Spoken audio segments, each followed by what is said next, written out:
Hello, everyone, and welcome back to another week of our Cybersecurity Executive Brief. I'm Corey Wolf, Director of Offensive Security at Risk360, and today is Wednesday, August 14th.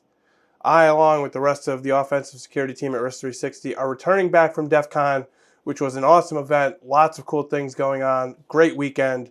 However, I do appear to have come home with con flu. So if you're wondering why I sound the way I do, that's why. Every once in a while you come home after a conference and you get the con flu. So sounds a lot worse than it is, but happy to be here with you today. And I apologize in advance for my voice. Speaking of DEF CON, some really cool things happened. One of those things was the Coalition for Secure AI had a panel at Red Team Village, actually. What do you know? Myself, along with my Red Team Village teammates, hosted a panel which was moderated by Omar Santos. Omar Santos is basically the glue that holds the Red Team Village together. He's a distinguished engineer from Cisco, but he is also the chair of the Coalition for Secure AI, and he moderated a panel with multiple people that are involved in what's known as CoSAI, Coalition for Secure AI, CoSAI. The members who joined us for that panel were from various organizations: AWS, Microsoft, NVIDIA, Amazon, not just AWS, Protect AI, and there was a very good discussion about the future of AI and responsible AI. One thing that stood out to me, a gentleman named Paul Vixie, who has been around since the dawn of the internet. He has developed and taken part in things that we use every single day, things like DNS, things like DHCP, cron, right? He is a prominent open source developer for a long time now, and has developed or taken part in the development of some of those items that I just mentioned. He is a deputy CISO at Amazon. He was part of the panel, and one thing that he said that really stood out to me was that he said, "Hey, over the years, we didn't really get it right when it comes to security. We now have the chance to do things the right way when it comes to AI," and that really stuck with me, because if you think about historically, security was not even a thought. I don't even know if it was an afterthought, right? These things were built, security was not taken into account, and of course we got lots of vulnerabilities, and we're in the situation we're in today. And so that was one thing that he said. We have the opportunity now to do it the right way. So it was a very good panel. I highly suggest that you check out the Coalition for Secure AI. There are lots of organizations there: Google, IBM, Intel, Microsoft, all the big players, Anthropic, OpenAI has members on the CoSAI board or are involved in some way or another. So this is a really good way to move forward with AI in a responsible and secure manner.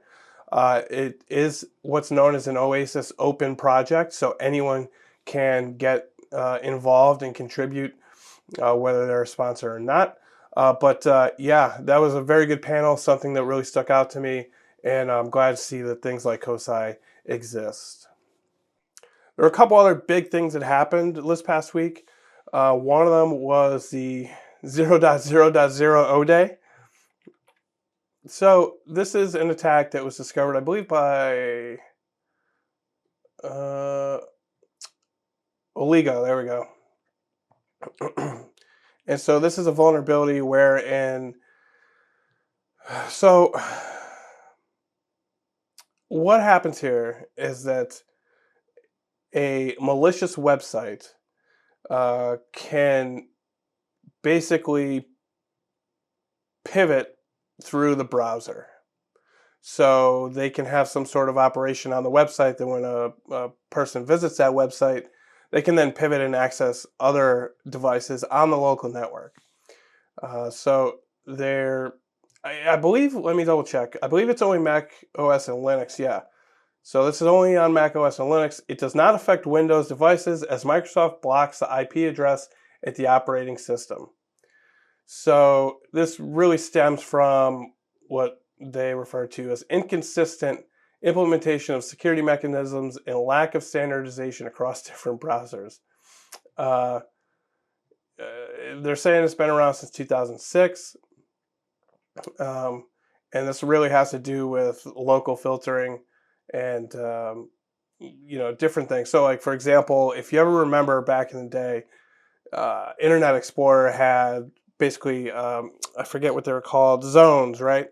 So they had like different levels of restrictions, and so ultimately, what these researchers are saying is that Mozilla, Firefox, Chrome, Safari, um, they're not implementing protections locally, right? So they're allowing external websites to interact with uh, software that's running locally on the machine. Microsoft, of course, blocks these types of IPs at the operating system level, but what they can do is that. So I need to back up. I think I said before that it was that they could pivot. They cannot pivot. Uh, they can. Well, okay. So they can access the IP address 0.0.0.0. They can also access the IP address 127.0.0.1. This isn't anything new. I don't know. They can really only access two IPs. So this one made the news. A lot of people are talking about it, but ultimately, I don't really think it's that big of a deal. In fact, websites have been doing local port scans for a long time. The one that pops into my head was eBay. So eBay, and I'm pretty sure they still do, for the longest time, eBay has performed port scans of your machine when you visited. So I believe there's different filters, depending on geolocation and that kind of thing, where you're coming from, of whether or not they actually do it. But they will port scan the local machine. They basically make requests to 127.0.0.1, which is localhost, on different ports to see if different services are running. eBay in particular scans, as you can see, this is output from DevTools on Chrome. They would scan 127.0.0.1 on port 5902, right? And these are all ports that are related to remote desktop management software. So VNC, RDP, yeah, there you go, 3389. So basically, eBay's seeing if any of these services are running on the local machine that's accessing eBay.com. And I mean, organizations have been doing this forever. So I don't know why. Maybe I'm missing something. If I'm missing something with this 0.0.0.0 day, please let me know. But I don't think that this is anything different than what's been going on for a very long time. As you can see, eBay in this case, the different ports that they're looking at: TeamViewer, AeroAdmin, RDP, VNC, AnyDesk. They're looking to see if there's RDP software, because threat actors or people that are attempting to commit fraud via eBay, typically they're using RDP to go RDP into a machine and do whatever they're going to do. So they're checking to see if any of those services are running. It's been happening forever. I'm pretty sure it still does, because eBay's JavaScript that performs this action is still active and still there. Again, I do believe that there's different filters and conditional policies that apply here. For example, in eBay's case, they only did it on Windows. So like Windows would block, we saw earlier, Windows would block 0.0.0.0 at the operating system level, but of course they're not going to block localhost, right? So 127.0.0.1, and that's all that eBay is doing in this case. So I don't know. Again, maybe I'm missing something. I wanted to talk about it because I did see a lot of action on this, and a lot of people were bringing it up. It is an 18-year-old browser vulnerability. I don't think it's that big of a deal, but again, maybe I'm missing something. If I am, please let me know, because I would love to know what I'm missing here. This isn't anything new. Organizations have been doing this for a very long time. So the last big one that, at least at DEF CON, I heard a lot about it, was this AMD issue that supposedly has been around for 20 years or so and affects their EPYC and Ryzen processors. So when you start to talk about processors, you start to get in the weeds about technology, right? So, excuse me. So basically, there's something called a system management mode. There's something called system management mode, which is, as you can see here, an execution mode, so protected in the processor, that is even more privileged than kernel-level mode. So if I understand this correctly, system management mode is an execution mode that is supposed to protect things from like cache. Oh man, I'm trying so hard not to go down the rabbit hole. Basically, if you look at a processor, there's the actual register that has like the math operations, and then there's cache sitting next to it, and then there's RAM. So please don't yell at me if I'm getting this wrong. This is a very high level overview, but there's RAM, which holds active processes, and then when something needs to happen, it goes from RAM into cache on the chip, and then from the cache into the actual math processor.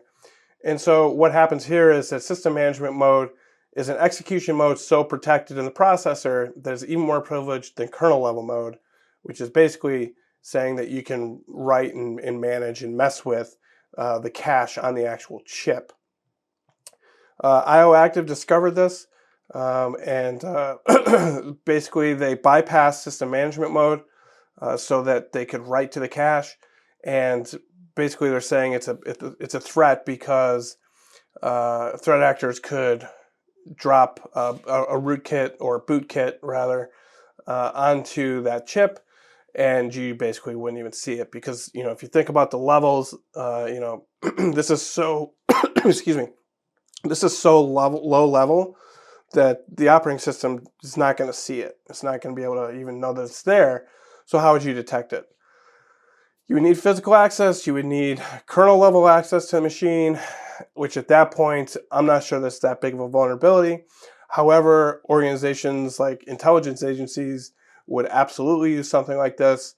And I'm not sure if it's, if they're getting burned or not.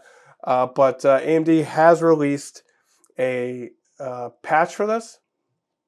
And so if you do manage hardware like this, you should definitely implement that fix.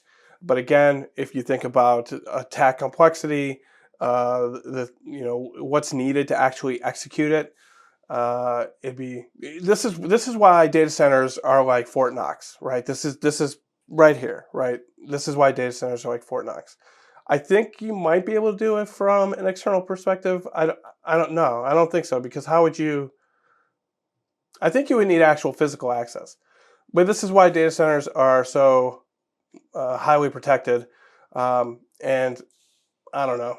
I'm not sure that we'll really. So there was also that like Spectre, I think that's what it was, Spectre Intel one that was kind of a big deal that people started get worried about, but I don't get too concerned about these types of ones. You would need physical access. You would need lots of things to make it happen. So with that, I hope you have a great rest of your week. I hope you have an excellent weekend, and I'll see you next week. Thanks for watching. For more content like this, make sure to like and subscribe to us on YouTube, follow us on LinkedIn, and visit us at risk360.com to learn how we can help your business succeed.